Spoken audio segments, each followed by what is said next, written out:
Emmanuel est son nom. Emmanuel est son nom. Emmanuel est son nom. Emmanuel est son nom. Emmanuel est son nom. Emmanuel est son nom. Emmanuel est son nom. Emmanuel est son nom. Nous disons puissant guerrier, puissant guerrier, fort, fort dans les combats. Emmanuel est son nom. Éternel, nous te recommandons ces temps de partage entre tes saintes et divines mains. Éternel, nous te bénissons, toi qui nous as conduits en ces lieux. Éternel, nous te prions de prendre le contrôle dans le nom de Jésus-Christ, ton Fils bien-aimé. Éternel, nous nous soumettons entre tes mains. Nous chassons tout esprit qui ne confesse pas ton nom. Nous chassons, ô Dieu, tout esprit de distraction dans le nom puissant de Jésus-Christ.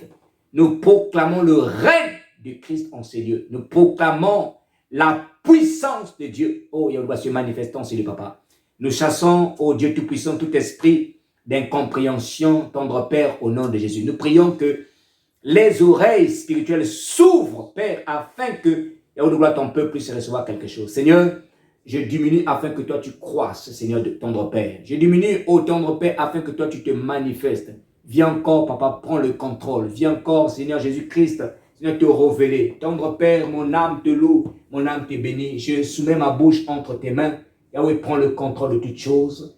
C'est dans le précieux nom de Jésus-Christ, le nom le plus beau, le plus excellent, le nom de mon Seigneur qui m'a sauvé, qui m'a racheté, le nom du Seigneur de ces lieux, de cette église, le nom de Jésus-Christ Nazareth, que nous avons ainsi prié et nous disons tous Amen. Amen. Gloire à Dieu. Soyez bénis.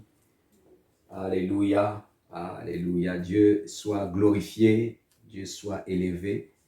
Alors, nous allons sans plus tarder prendre nos Bibles dans le livre de Exode chapitre 17, le texte que nous avons partagé hier. Et nous allons poursuivre notre enseignement ce matin.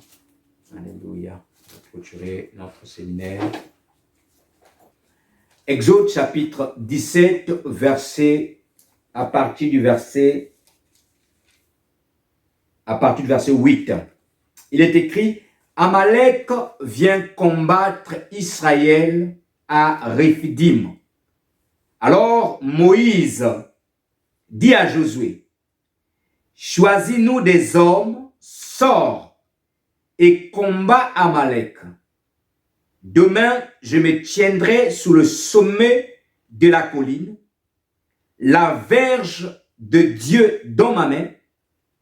Josué fit ce que lui avait dit Moïse pour combattre Amalek. Et Moïse, Aaron et Hur montèrent au sommet de la colline. Lorsque Moïse élevait sa main, Israël était le plus fort. Remarquez très bien ce passage. La Bible dit que lorsque Moïse élevait sa main, Israël était plus fort. Et lorsqu'il baissait sa main, Amalek était plus fort. Les mains de Moïse étant fatiguées, ils prirent une pierre qu'ils placèrent sous lui et il s'assit. Aaron et Hur soutenaient ses mains, et ses mains restèrent fermes jusqu'au coucher du soleil, et Josué vaincut Amalek et son peuple au tranchant de l'épée. Parole de l'Éternel. Alléluia. C'est un très beau texte parce que ce texte nous apporte la solution de comment est-ce que nous pouvons vaincre Amalek. Nous avions dit hier que la vie est une succession de différentes étapes. La vie est une succession de plusieurs événements. la vie est un parcours, la vie est un cheminement qui conduit vers une destinée que Dieu a préparée d'avance pour nous. Et nous avions aussi dit que dans le parcours de cette destinée, il y a des étapes clés où nous devons prendre des décisions décisives ou encore nous devions franchir. Sans franchissement et sans décision ferme, il nous est difficile d'entrer dans cette destinée que Dieu nous a réservée.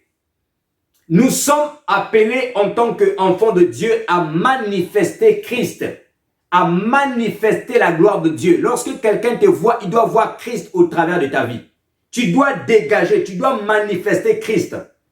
Mais pour pouvoir manifester Christ, il te faut en fait passer par la chambre haute. La chambre haute qui n'est que Sinaï. Donc nous avons vu que le peuple d'Israël était en Égypte pendant 430 ans et Dieu va les délivrer pour qu'ils aillent le servir à Canaan. Mais Canaan était un territoire occupé. Et plus que c'était un territoire occupé, il fallait que Israël puisse recevoir certaines armes spirituelles. Il fallait que Israël puisse recevoir certaines clés qui devraient lui permettre de conquérir Canaan de manière victorieuse. Et ces clés ou encore ces armes spirituelles, Dieu les avait gardées, Dieu les avait réservées à un endroit stratégique qu'on appelle Sinaï. Donc Israël était dans l'obligation de passer par Sinaï pour pouvoir recevoir la puissance, recevoir, bien aimé, les armes spirituelles, recevoir les clés afin de pouvoir conquérir Canaan. Et j'avais aussi dit que chaque être humain a son Canaan à conquérir. Tel que tu es là, tu as un Canaan à conquérir. Ton Canaan peut être tes finances. Parce qu'il y a un bon moment que tu sens que tu galères. C'est-à-dire que tu es fauché, tu manques d'argent. Alors, Canaan peut être tes finances. Canaan peut être ton intimité avec Dieu. Parce que depuis un moment, tu avais perdu ton intimité avec le Seigneur. Et tu as besoin de retrouver ton intimité avec le Seigneur pour manifester la gloire de Dieu. Canaan peut être ta vie de prière. Tu ne pries plus beaucoup depuis un certain moment donné. Canaan peut être ta vie de méditation. Parce que tu ne médites plus la parole de Dieu. Le matin, tu sors, tu rentres tard, le soir, tu prends, tu dors. Bien aimé, Canaan peut être ça. Alors que ce sont des choses que Dieu nous appelle à vivre au quotidien, la vie de prière, la vie de la méditation, la parole de Dieu, afin que nous puissions refléter la lumière. N'oublions pas, il est écrit que nous sommes la lumière. Dieu nous a établis dans ce monde comme étant la lumière. La Bible dit dans Matthieu chapitre 5, verset 14, dit que votre lumière luise au devant des hommes, afin qu'ils voient vos bonnes œuvres. Donc ta lumière doit éclairer, ta lumière doit briller. Mais pour que ta lumière brille, il te faut certains éléments, tels que la prière, la méditation de la parole de Dieu. Et donc Canaan ne représente pas un tas nombre de choses. Canaan représente aussi la vie victorieuse que nous devons mener en Jésus-Christ, la vie de distinction. La vie d'impactation. Tu dois impacter, tu dois te distinguer. Partout où tu es, tu dois te distinguer. Les gens doivent sentir que tu es différent. Tu dois te distinguer. Tu dois impacter ton environnement. Et c'est ça Canaan en fait. Mais pour que tu puisses te distinguer, il te faut Sinaï. Et nous avons parlé des 5 choses qui représentaient Sinaï. Nous n'allons pas revenir là-dessus.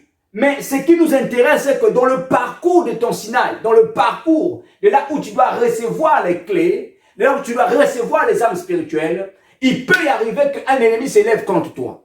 Je ne sais pas déjà si vous avez déjà entendu, il y a des personnes qui ont perdu le mariage à la porte c'est-à-dire même à la veille ou encore à quelques jours des célébrations.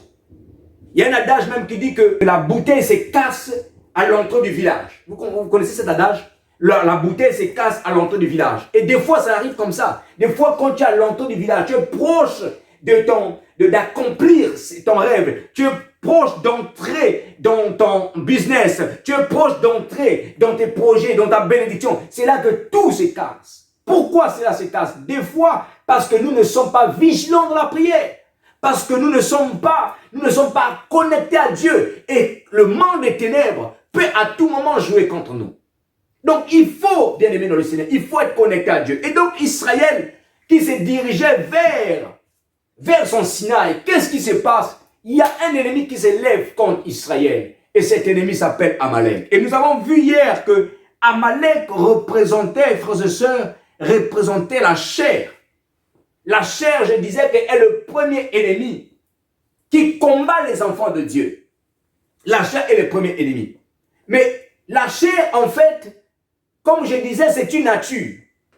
Mais la question qu'on peut se poser, mais comment se fait-il que la chair est une nature et cette nature est contraire à Dieu? Parce que la Bible dit que dans le passage, je vais vous lire un texte, il dit que les désirs de la chair sont inimitiés contre les désirs ou encore contre les désirs de Dieu. Dans le livre de Romains, au chapitre 8, versets 6 à 7, il dit l'affection de la chair, c'est la mort. Tandis que l'affection de l'esprit, c'est la vie et la paix.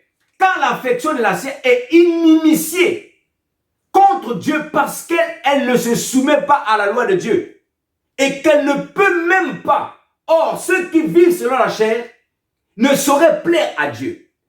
Comment? La Bible dit que les choses auxquelles s'affectionne la chair, les choses auxquelles s'attache la chair, les choses auxquelles la chair aime, est inimitié avec Dieu. Autrement dit, lorsque tu es trop charnel ou encore tu t'affectionnes trop aux choses de la chair, tu deviens ennemi de Dieu. Tu deviens automatiquement ennemi de Dieu. Mais on peut se poser la question, mais comment, d'où est venue cette nature corrompue? Pourquoi la chair a cette nature? Pourquoi la chair? Pourquoi dès que l'homme a péché, la mort est entrée, les maladies sont entrées, tout est rentré? Comment? En fait, vous devez savoir une chose. Quand Dieu a fabriqué l'homme, j'ai expliqué hier que Dieu a utilisé quoi? La poussière de la terre. La vraie version dit que Dieu a utilisé en fait la boue pour fabriquer le corps. Mais remarquez une chose. La Bible dit qu'au commencement, la terre était quoi? La terre était informe et vide. Qu'il y avait des ténèbres à la surface de l'abîme. La Bible dit que à la surface de l'abîme, pas à la surface de la terre. Pourquoi la surface de l'abîme? Parce que le globe terrestre était recouvert d'eau partout. La terre, le sec que nous voyons, il n'y en avait pas. Le sec que nous voyons était en bas dans les profondeurs des abîmes. Or, l'abîme, c'est quoi? L'abîme, c'est les eaux et ses profondeurs.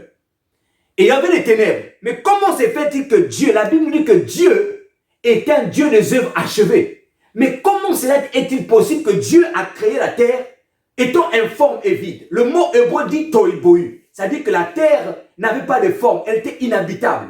Comment? En fait, la vérité, c'est que Dieu avait créé la terre, était parfaite.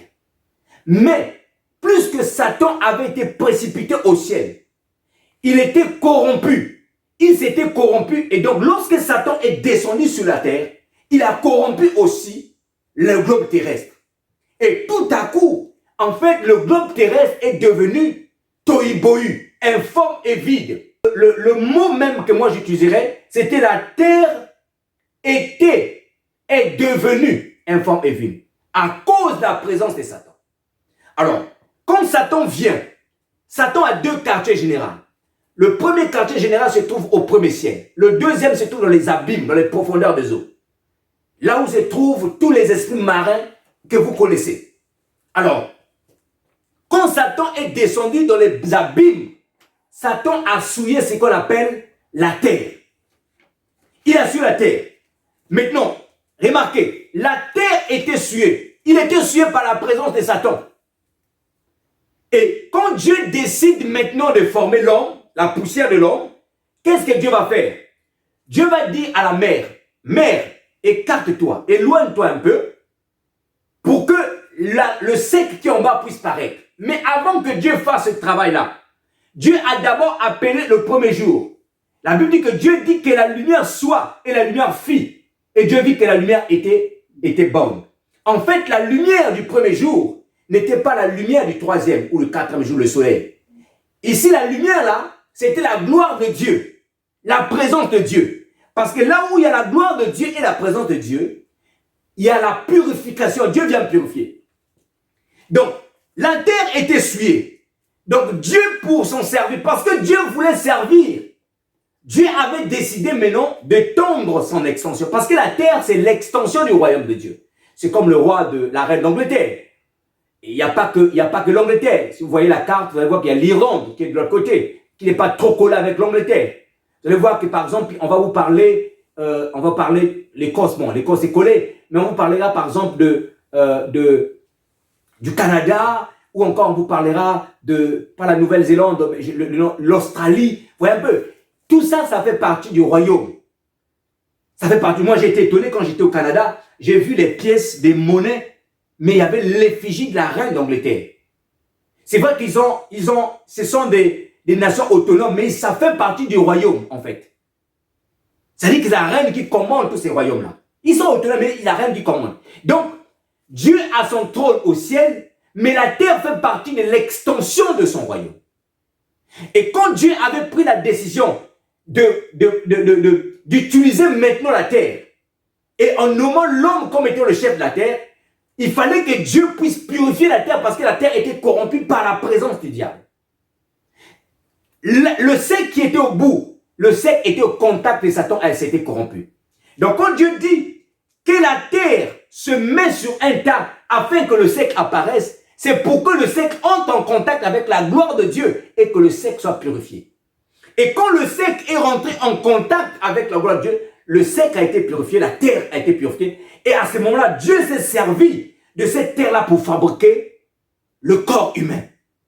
Et lorsqu'il a fabriqué le corps humain, en hébreu qu'on appelle le beth, comme on dit Bethléem, la maison du pain, le beth là, il a fabriqué la maison beth pour l'homme.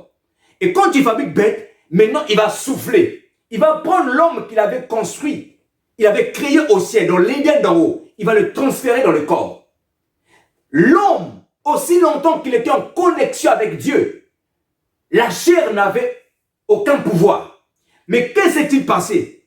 Quand Satan savait, il savait par où passer pour pouvoir éloigner l'homme de Dieu. Voilà pourquoi Satan est passé par Ève pour séduire. Pourquoi il est passé par Ève? Parce que la révélation avait été donnée par l'homme. Lorsque Dieu donnait des instructions à l'homme, la femme n'avait pas encore été créée. Et c'est pourquoi l'homme, Adam avait la révélation. Satan savait que si je passe par l'homme, je ne pourrai pas parce que l'homme a la révélation. Je vais passer par celle qui n'a pas la révélation mais qui a l'information. Ève avait l'information, mais elle n'avait pas la révélation. Et voilà pourquoi c'est important même dans les couples. Quand tu veux te marier, c'est important que si tu as une vision, que tu dises à ta femme la vision. Si la femme a une vision, qu'elle partage la vision à son mari pour voir comment est-ce que vous pouvez faire pour pouvoir emmener cela. Donc, Ève avait l'information, mais elle n'avait pas la vision. Raison pour laquelle lorsque Satan lui a dit, Dieu a-t-il réellement dit que vous ne mangerez pas le fruit? Ève a dit, oui, nous ne mangerons pas et nous ne toucherons pas. Alors que Dieu n'avait jamais dit que vous ne toucherez pas. Dieu avait seulement dit que vous ne mangerez pas. Et donc, Satan savait comment est-ce qu'il devait passer. Il est passé par Ève. Et quand il est passé par Ève, qu'est-ce qui s'est passé? Quand ils ont mangé, ils ont désobéi. La nature de la terre qui était corrompue s'est réveillée. Voyez-vous? Au départ, elle était parfaite. Mais à cause du contact de Satan, la chair a fait quoi? La chair a été corrompue. Ce qui fait que quelqu'un qui marche selon la chair, le diable a tout le pouvoir sur lui. Quelqu'un qui marche, c'est-à-dire les portes spirituelles sont ouvertes dans sa vie. Plus que la chair, c'est un collaborateur. Il a une nature qui correspond à Satan. Et c'est pourquoi la Bible dit que les choses auxquelles s'affectionne la chair sont en inimitié avec Dieu. Il n'y a aucune chose qui fait la chair qui est amie avec Dieu. Aucune. Aucune chose. Tout ce qui fait la chair est ennemi de Dieu. Je lis encore un autre texte en ce qui concerne la chair. Un autre texte en ce qui concerne la chair. Galates chapitre 5, verset 8. La Bible dit que celui qui sème pour sa chair moissonnera de la chair la corruption. Mais celui qui sème pour l'esprit moissonnera de l'esprit la vie éternelle. Quand tu sèmes pour la chair, tu moissonnes la corruption. Et une personne qui est corrompue est une personne qui ne peut pas demeurer dans la présence de Dieu. Satan s'était corrompu. Voilà pourquoi il a été chassé dans la présence de Dieu. Il a été précipité au ciel. Vous voyez un peu? Donc, quand tu es corrompu, tu ne peux pas demeurer dans la présence de Dieu. Quand tu es corrompu, tu ne peux pas manifester la gloire de Dieu. Quand tu es corrompu, tu ne peux pas manifester Christ. Non! Quelqu'un qui est corrompu, c'est une personne qui va tolérer le laisser aller. C'est une personne qu'on peut... J'ai mis un passage, je vais revenir sur ça, que tu as tout à l'heure quand nous étions en train de prier. C'est une personne qui va aller dans toutes les directions. Pourquoi il est corrompu? Quelqu'un qui sait sa position, il est ferme dans ce qu'il fait. Donc la Bible dit ici que celui qui sème pour sa chair moissonnera de la chair la corruption. Mais celui qui sème pour l'esprit moissonnera la vie éternelle. Quand tu décides de vivre par l'esprit, quand tu décides de vaincre ton Amalek, quand tu décides de ne plus obéir à ta chair, de ne plus te soumettre à ta chair, en fait, tu es en train de s'aimer la vie éternelle. Tu es en train de préparer ta place auprès de Jésus dans le paradis. Bien-aimé, la chair. Et voilà pourquoi nous devons vaincre la chair. Nous devons vaincre la chair pour pouvoir manifester la gloire de Dieu. Maintenant, comment vaincre la chair? Comment vaincre la chair? Quelles sont les armes que Dieu nous a données? C'est le point que nous allons essayer de développer aujourd'hui. Quelles sont les armes que Dieu nous a données pour vaincre la chair? Dans le texte que nous avons lu tout à l'heure, dans Exode chapitre 17, à partir du verset 8, la Bible nous apporte 3 éléments importants pour pouvoir vaincre Amalek. 3 éléments importants pour vaincre Amalek. La Bible dit que Moïse, Exode chapitre 17, la Bible dit ceci, que Moïse, Aaron et Hur montèrent sur la montagne, au sommet de la colline. Lorsque Moïse élevait la main, Israël était le plus fort. Et lorsqu'il baissait sa main, Amalek était le plus fort. Alors, qu'est-ce qu'ils ont fait? Quelle solution ont-ils entrepris pour que Moïse, ou encore pour que Israël puisse complètement vaincre Amalek? La Bible dit que ils prirent une pierre, ils placèrent sous lui et il s'assit dessus. La première des choses, frères et sœurs, ou la première arme qui nous permet de vaincre Amalek, c'est la vie de prière. La vie de prière. Moïse ne s'était pas dit que je vais aller au front moi aussi pour me battre. Il pouvait bien le faire. Il pouvait bien aller au champ de bataille avec Josué. Mais Moïse a dit que nous allons monter sur la montagne. Les mains levées. Pourquoi lever les mains? Pour prier. C'est-à-dire pour implorer la faveur de Dieu afin que Israël, sur le champ de bataille, puisse remporter la victoire. Quel que soit ton Amalek, la prière est la première des choses qui t'apportera la victoire. La prière nous donne la force spirituelle. Parce que quelqu'un qui prie beaucoup, c'est une personne qui met son esprit en éveil. Quelqu'un qui prie beaucoup, c'est une personne qui reconnaît que Dieu peut tout. C'est un acte de foi, la prière. Je dis bien, quel que soit ton Amalek, quel que soit ton problème, la prière est la première clé qui te permettra de pouvoir vaincre.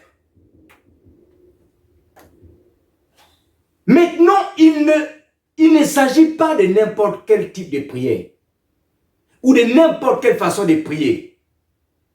La Bible dit ici, au départ, Moïse, il avait levé ses mains, mais les mains se sont fatiguées.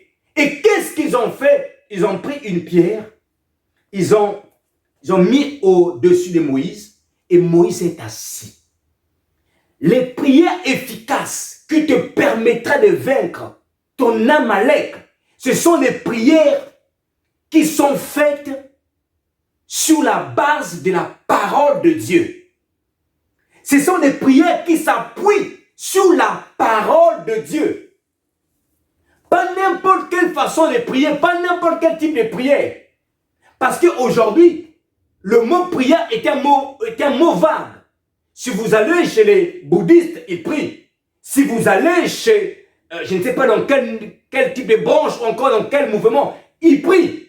Mais la prière qui te permet de remporter la victoire sur Amalek, c'est la prière qui s'appuie sur la parole de Dieu.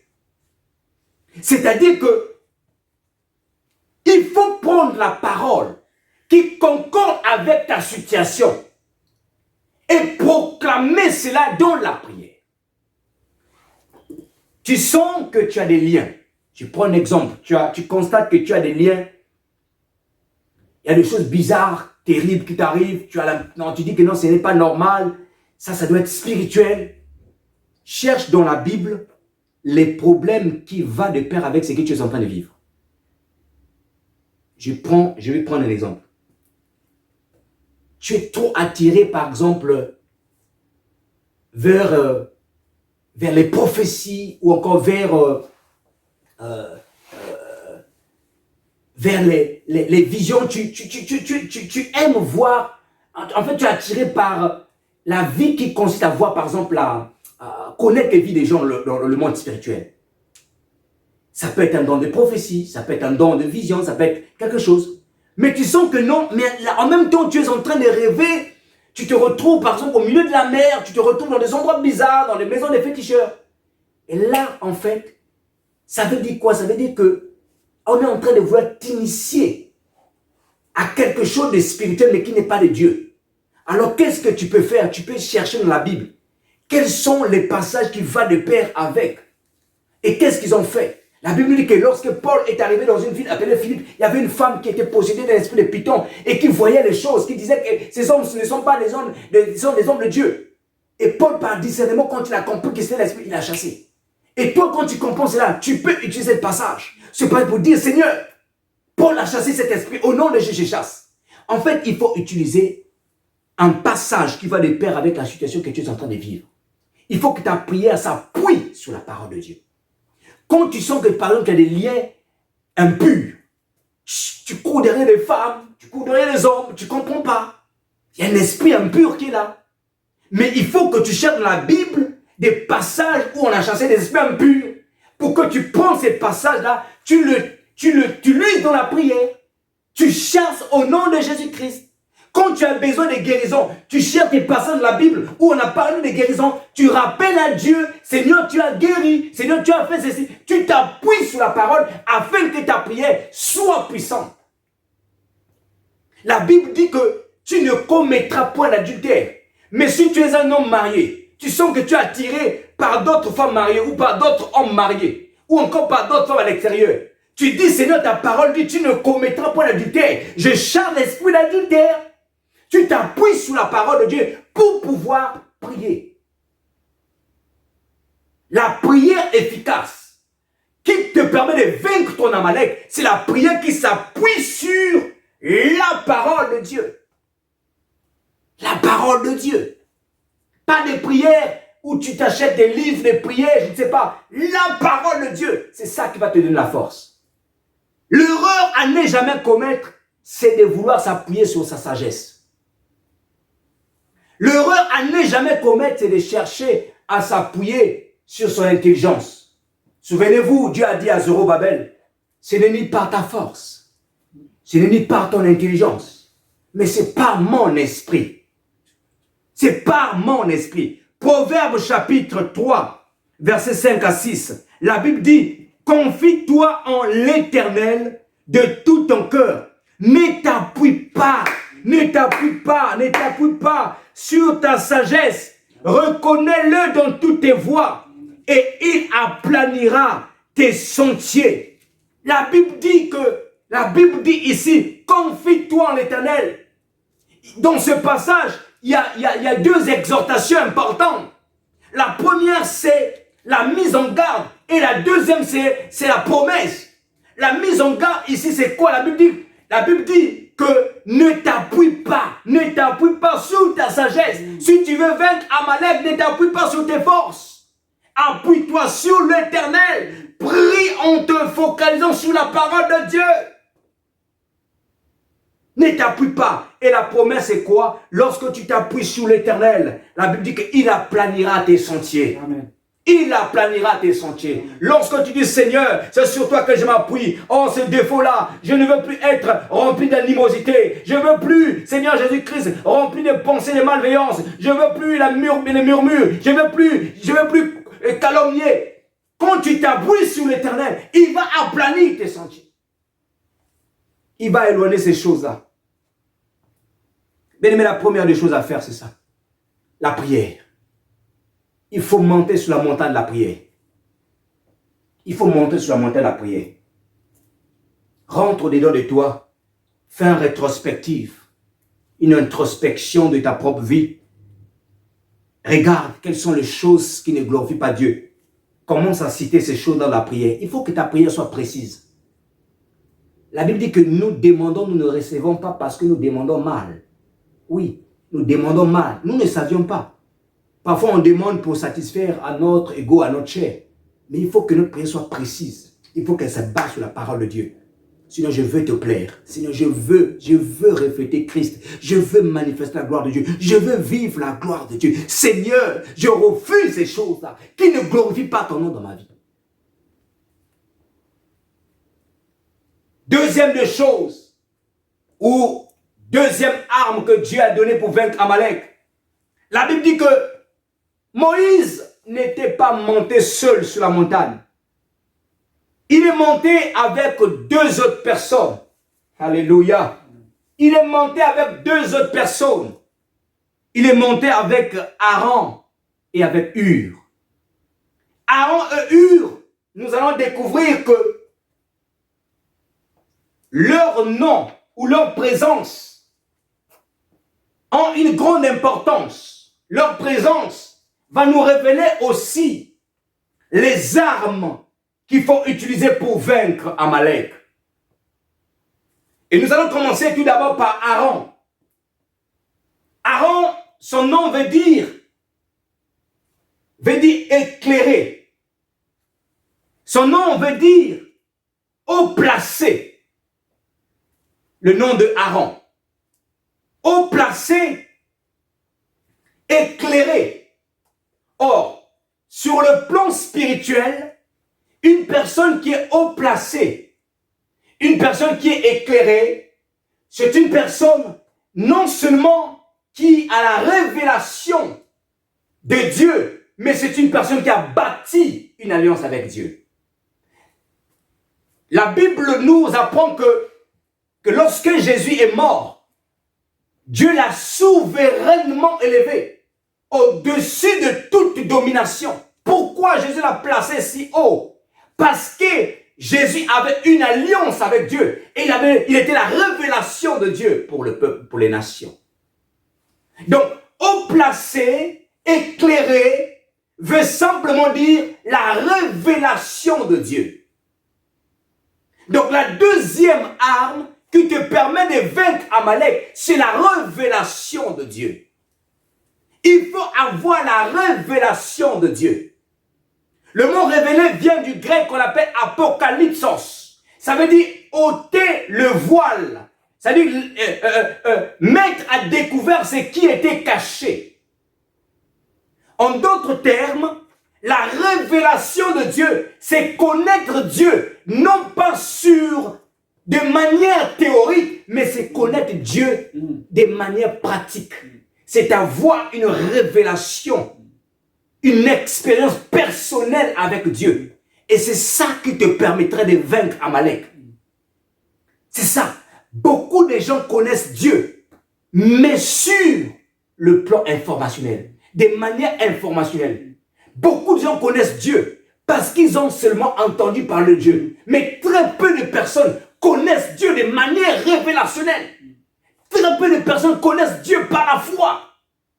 Or, Dieu, ce qu'il a besoin de nous, c'est que nous puissions le connaître par la révélation. Il faut que tu fasses la rencontre véritable avec Dieu, afin que tu reçoives les armes de Dieu pour vaincre Amalek. L'église aujourd'hui est remplie de beaucoup de personnes, mais qui ne sont pas des véritables disciples. Pourquoi? Parce qu'ils ne connaissent pas Dieu de manière révélationnelle. Dieu a besoin que tu le connais, que je le connais, de manière que j'expérimente ce qu'il est. Pourquoi beaucoup de personnes pleurent? Pasteur, prie pour moi. Pasteur, fais ceci pour moi. Pourquoi? Parce que beaucoup, ils ne connaissent pas Dieu. Connaître les versets bibliques ne veut pas dire que je connais Dieu. Il faut faire la rencontre personnelle. Il faut que tu t'assoies un jour, tu te dis, comment est-ce que j'ai rencontré Christ dans ma vie?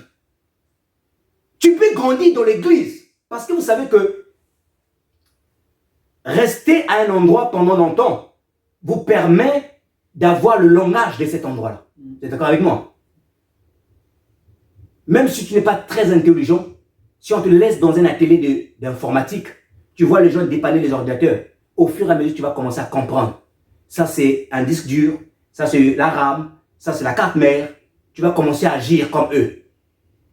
Même si tu n'as pas un langage facile ou un cerveau facile pour apprendre les langues, si on te laisse en France, au milieu de ceux qui parlent le français, tu vas un jour commencer à utiliser les mots français.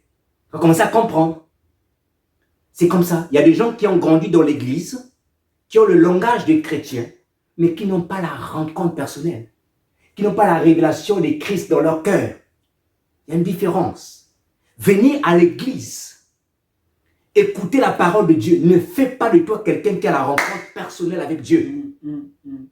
Non, mais ce qui te rend fort, ce qui te permet de te distinguer, d'impacter, c'est que lorsque tu rencontres personnellement Christ dans ta vie. Il y a un texte que j'aime beaucoup dans le livre de Daniel.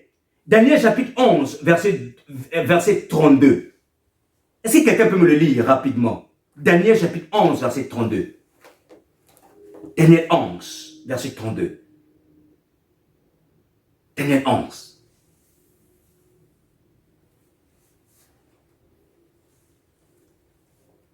Une personne à la ligne qui peut nous le lire. Il y a une partie dans Daniel 11, on va voir. Il faut rencontrer Dieu personnellement dans sa vie. Il faut rencontrer Dieu. Si tu ne rencontres pas Dieu, bien-aimé dans le Seigneur, tu ne peux pas vaincre. Quelqu'un a trouvé? Il corrompra par des flatteries ceux qui violent l'alliance. Mais les membres du peuple qui connaîtront leur Dieu agiront avec fermeté. Alléluia. Amen. La Bible dit que les membres du peuple, dans ma version il est écrit, ceux du peuple qui connaîtront leur Dieu agiront avec fermeté. Ça veut dire que tu ne peux pas dire que j'ai la révélation de Dieu ou de Christ et ne pas agir avec fermeté face à ceux qui veulent corrompre ta foi, face à ceux qui veulent corrompre ta vie chrétienne. Non! Quand on connaît Dieu, quand on le rencontre véritablement, qu'est-ce qui se passe? On agit avec fermeté. C'est-à-dire, on ne laisse pas Amalek de nous dominer. On ne laisse pas, on agit avec fermeté.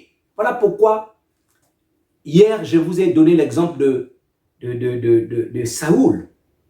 à qui Dieu lui a dit fermement, va, monte et combat Amalek. Dévoue tout par interdit. Saoul est parti. Et il a gardé certaines brebis gras. Il a gardé certains bœufs gras. Il a gardé Agag le roi. Dieu s'est repenti. Je me réponds d'avoir établi Saoul le roi. Quand vous lisez l'histoire, vous allez voir que Saoul a été rejeté. Non, on ne joue pas avec Amalek. Ne joue pas avec la chair. Ne joue pas avec ce qui va détruire ta destinée. Non, tu as une destinée glorieuse. Il faut que tu rentres dans cette destinée-là. Il faut que tu rentres, mais il te faut vaincre Amalek. Tu veux que Dieu te mène de gloire en gloire. Très souvent on chante de gloire en gloire, de gloire en gloire, tu m'emmènes, tu m'emmènes. On le chante, mais est-ce que tu vis de gloire en gloire? Est-ce que tu le vis? Pourquoi tu ne le vis pas? Parce que tu refuses de vaincre Amalek. Tu laisses Amalek te dominer. La révélation de Dieu. Bien-aimé, en Israël, au temps de Jésus, il y avait des gens qui voyaient, qui déclaraient, Jésus, fils de Dieu. Jésus, tu es le Messie qui devait venir. Mais, dans cette même société d'Israélites, il y a eu des gens qui disaient que tu es un blasphémateur. Tu es un Belzéboul. Même localité, deux informations différentes. L'autre voit Jésus le Messie. L'un voit le Jésus le Messie et l'autre voit Jésus Belzéboul. Comment ça? Comment ça peut être possible? La révélation. Ils n'avaient pas le même niveau de révélation. Ceux qui voyaient Jésus le Messie, le Christ, ils avaient reçu la révélation de Dieu. Et ceux qui voyaient Jésus Belzéboul, ils connaissaient Jésus que par informationnel, par la vue. Ils jugeaient par la vue. Mais Dieu ne veut pas que tu le connaisses par la vue. Dieu ne veut pas que nous le connaissons de manière informationnelle. Dieu veut qu'on monte au niveau révélationnel. Et c'est la révélation qui va nous donner la victoire. Tout à l'heure, quand nous étions en train de prier, Frère Kader a utilisé un passage, je crois que c'était dans le livre de Proverbes. Proverbes 28, verset 18. La Bible dit que quand il n'y a pas de révélation, le peuple est sans frein. Mais non, remarquez, pourquoi il dit quand il n'y a pas de révélation, le peuple est sans frein? La réponse dans Psaume chapitre 119. Psaume 119, verset 129 à 130. Écoutez ce qui est écrit. On nous dit, tes préceptes sont admirables. Oh, si mon âme les observe. Verset 130. La révélation de tes paroles est claire. Elle donne de l'intelligence aux simples. Oh my goodness. La Bible dit que la révélation de ta parole est claire. Ça veut dire que la révélation est claire. Or, l'éclairage est comme une lumière. Elle te montre la voie. Et Proverbe 28 dit que quand il n'y a pas de révélation, le peuple est sans frein. Remarquez lorsque tu marches dans le noir. Tu marches à tâtons parce que tu ne sais pas trop là où tu vas. Quand tu es dans ta chambre, il n'y a pas d'électricité. Comment est-ce que tu commences à chercher les choses à tâtons? Tu commences un peu à toucher où est le mur et où? C'est ça le manque de révélation. Or, là où il y a la révélation de la lumière, ça veut dire que tu n'as pas besoin. Quand tu veux toucher quelque chose, tu sais que oui, là je prends ma Bible. Là je prends, oui, ça c'est mon... tu sais ce que tu es en train de faire. Pourquoi? Parce que tu as la révélation. La révélation est claire. La révélation, c'est montre que ça, ce n'est pas de Dieu. Ça, c'est de Dieu. Ça, je ne le fais pas. Ça, je le fais. Pourquoi? Parce que tu as la révélation de Dieu. Donc, la révélation, frères et sœurs, est la deuxième des choses que nous avons besoin pour pouvoir vaincre Amalek. La révélation est claire. La révélation transforme. La révélation te conduit. La révélation te donne la force de plaire à Dieu. Celui qui a la révélation de Dieu, il sert Dieu. Celui qui a la révélation de Dieu, il suit Dieu. Celui qui a la révélation de Dieu, il met en pratique les enseignements de Dieu. Celui qui a la révélation de Dieu ne marche pas selon la vision du monde. Il marche selon la vision de Dieu. Tu ne peux pas dire que j'ai la révélation de Dieu, mais tu marches selon la vision du monde. Non. Celui qui a la révélation de Dieu marche selon la vision de Dieu. N'oublions pas, frères et sœurs, le cosmos dans lequel nous sommes. Le diable a aussi établi son système. Un système de pensée. Une manière, il veut inculquer aux hommes une manière de voir les choses. Il faut avoir un téléphone dernière génération. Oh, c'est normal. Est-ce que c'est normal? Non. Le but du diable, c'est nous en faire croire certaines choses qui ne sont pas prioritaires, qu'elles soient prioritaires dans notre vie. Et beaucoup de gens vont s'entretuer. Or, quand tu as la révélation de Dieu, tu sais dans quel temps nous sommes. Comme le fils d'Issachar. Ils avaient la révélation de Dieu. Ils connaissaient les temps et les saisons. Ils avaient la révélation. Il faut, en tant qu'enfant de Dieu, nous devons marcher dans la révélation de Dieu. On doit connaître Dieu. Révéler mes disciples nous dit connaître Dieu. De manière réelle. Connaître Dieu. Donc la deuxième arme, c'est ça. Et nous allons terminer par la troisième arme qui est Hur. Hur, c'est quoi? Parce que la Bible dit que Moïse est monté avec Aaron et Hur. Et ce sont les deux qui ont soutenu la main de Moïse pour que Moïse puisse remporter la victoire. Donc si Aaron et Hur n'étaient pas là, oh, certainement Israël devait perdre la bataille. Donc nous avons vu la prière, mais ta prière, il faut aussi la révélation de Dieu. Déjà même la prière là, pour qu'elle soit efficace là, il faut que tu aies la révélation de Dieu. Parce que si tu n'as pas la révélation de Dieu, tu vas abandonner. Il y a des choses que Dieu t'a appelé à vivre. Des choses glorieuses. Mais il te faut la foi, il te faut décider de prendre des décisions fermes, décisives, qui te permettent de faire entrer dans ta destinée. Parfois, il y a des gens, ah, je vais faire telle formation, ah, il me semble bon. Il y a des gens qui viennent te décourager. Oh, laisse tomber, laisse tomber, laisse tomber, laisse tomber, laisse tomber. Je connais quelqu'un, il est allé postuler dans une entreprise et on lui a dit, oh, ne postule pas là-bas, là-bas, il n'y a que des blancs. On ne prend pas des noirs là-bas. Le gars a dit, si on ne prend pas des noirs là-bas, moi je serai le premier noir qu'on va prendre là-bas. Il est allé postuler et effectivement, il fut le premier noir qui a été pris dans cette entreprise. Il avait une certaine foi. Et le jour où il donnait son témoignage, moi j'étais aussi en recherche de travail. Et quand il a donné son témoignage, ça m'a boosté. Ça m'a boosté, ça a engendré en moi une foi, pas possible. Et dans les semaines qui suivaient, moi aussi, on m'appelle. On me dit, il y a une entreprise qui cherche un ingénieur en informatique, mais à l'époque, je n'avais pas encore un diplôme d'ingénieur. Et il n'y avait qu'un seul noir dans cette entreprise. Bon, ce n'était pas ici, mais c'était dans le Maghreb. Avec qu'un seul noir. Mais je suis allé là-bas, on m'a donné le poste de responsable informatique comme si j'avais un diplôme d'ingénieur. J'étais le seul noir dans la direction. Et tous étaient des Européens, des Français autochtones qui sont allés implanter l'entreprise là-bas. La foi, frères et sœurs. Donc, tu peux avoir il y a des gens qui vont chercher à te décourager. Oh, ne pose pas ton CV là-bas. Oh, ne fais pas telle formation. Quand tu crois fermement, c'est ça que Dieu t'appelle à faire. Fonce, vas-y. Et sois discret. Alléluia. Et pour finir, Hur symbolise quoi? Hur, c'est la méditation de la parole de Dieu. Le nom Hur signifie deux choses. Ça veut dire, Hur signifie grotte. Hur signifie caverne.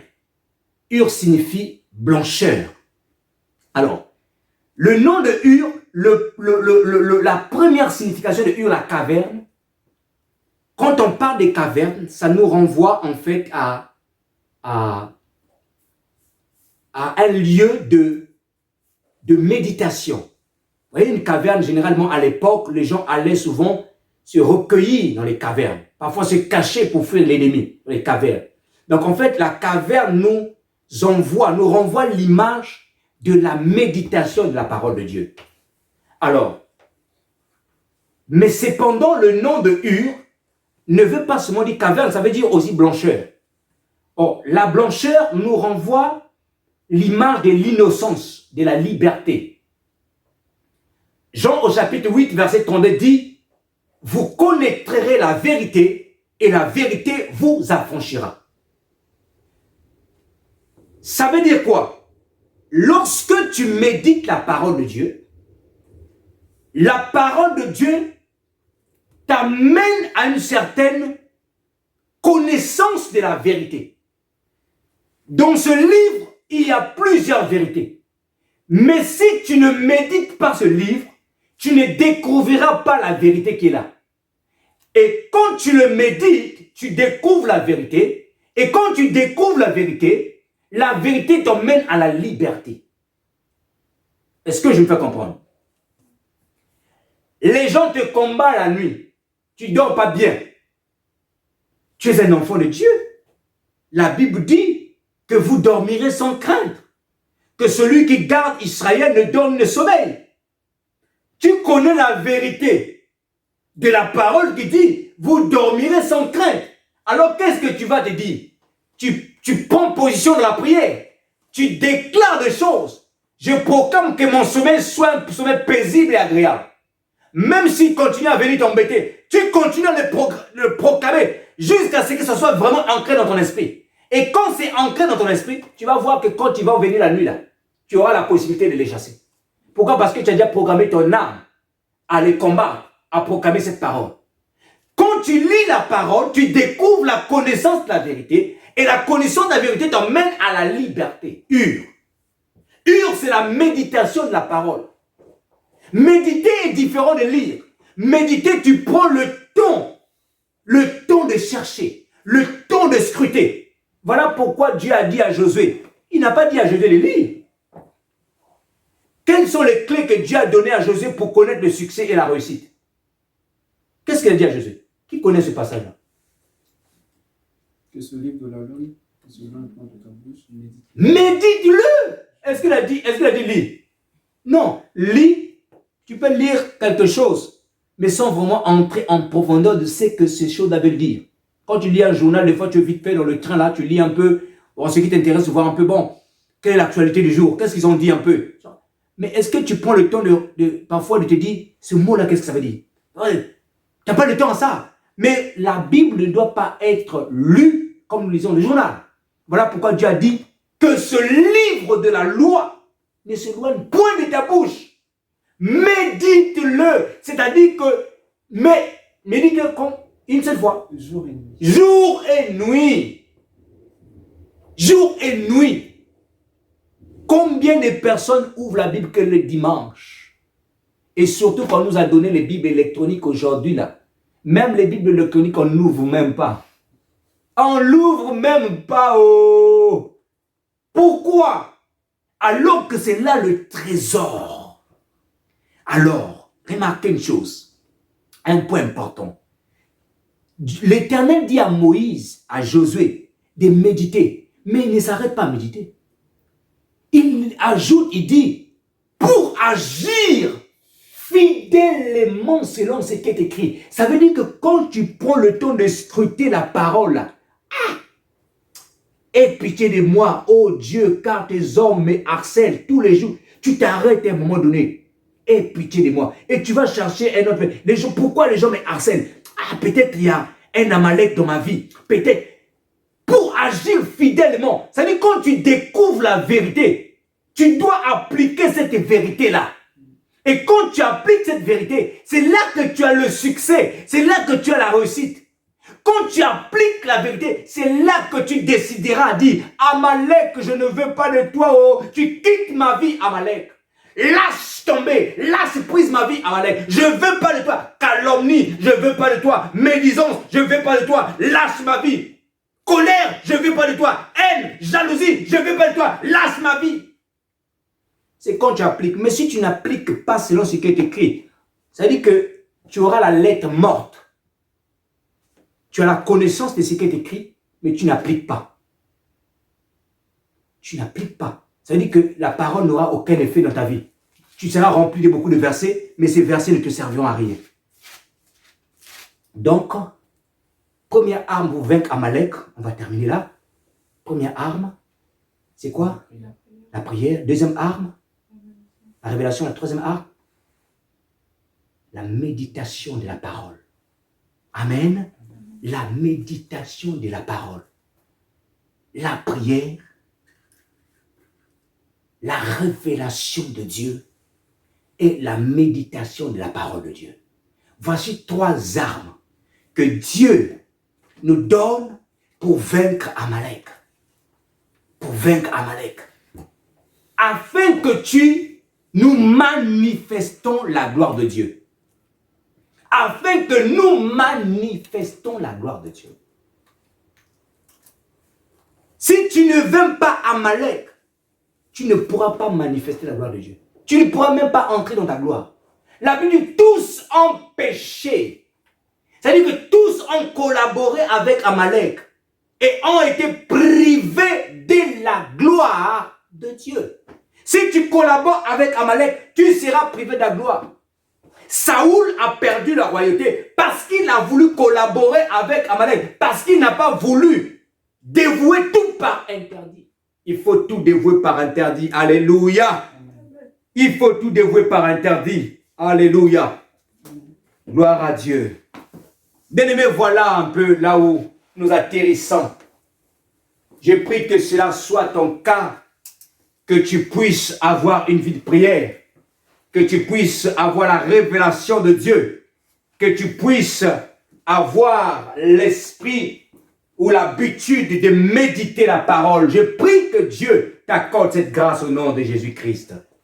Seigneur Dieu, nous te disons merci. Nous allons tous élever nos voix et nous allons prier. On va rendre grâce à Dieu encore pour ce temps. On va rendre grâce à Dieu pour ces messages. Et nous allons demander à Dieu.